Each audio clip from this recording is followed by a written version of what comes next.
अस्सलाम वालेकुम लोगों टाइम्स में आपका खैर मकदम। मैं हूं आपका मेजबान बिलाल रहमान। इस वक्त मैं चक्कर ऋषिपुरा में मौजूद हूं।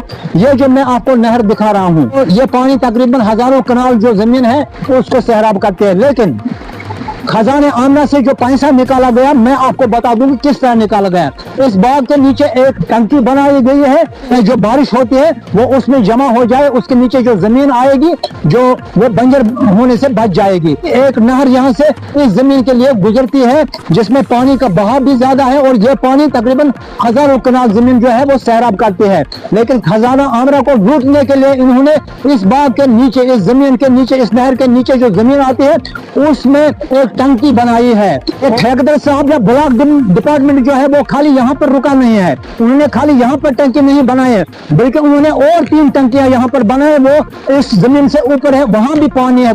खजाने आमला को ये किस तरह लूटते हैं ये आपको हम दिखा रहे हैं। इस नहर की तरफ आप कैमरा घुमाइए और दिखाइए कि कितना पानी है इसमें। जो इसके नीचे जो टंकी ठेकेदार साहब ने बनाई है वो किस लिए बनाई है? खाली इसलिए कि खजाने आमरा से जो पैसा है तकरीबन 3,80,000 उन्होंने खजाने आमरा से निकाला है। ये है वो टंकी जो बनाई गई है इस नहर, जो मैंने दिखाया आपको, जो नहर गुजरती है उसके नीचे जो जमीन है वहां पर ये टंकी बनाई गई है। 20 बाई या 30 बाई 30 ये टंकी है। इसमें कितना पानी जमा होगा, आखिर ये कितने जमीन को सैराब करेगी, ये आप खुद इन तस्वीरों में देख सकते हैं।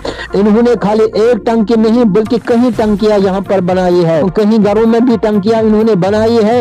वो किस लिए है ये सवाल खड़ा हो जाता है। आखिर घरों में टंकियां बनाने की क्या जरूरत थी? असल में ये टंकियां वहां पर बनानी थी जहां पर पानी का कोई इंतजाम न हो, ताकि बारिश का पानी इस टंकी में जमा हो जाए और उस पानी को वहां जो जमीन है उसके लिए इस्तेमाल किया जा सकता था। लेकिन इन्होंने ऐसा नहीं किया, बल्कि इन्होंने कहीं टंकियां घरों में भी बनाई है। वो किस लिए, ये सवाल खड़ा हो जाता है। इस मामले की तहकीकात आला सतह पर होनी चाहिए, लेकिन इस काम के लिए जितना ठेकेदार साहब जिम्मेदार है उतना ही मुंसलिक डिपार्टमेंट के जो अफसरान हैं वो भी जिम्मेदार है। आखिरकार ये सवाल खड़ा हो जाता है कि जो VLW है उसने किस तरह इस काम को पास किया है, ये सोचने वाली बात है। ये जो बोर्ड आप देख रहे हैं ये लगाए गए थे चंद रोज पहले, लेकिन रातों रात इन बोर्डों को उतारा भी गया है। जब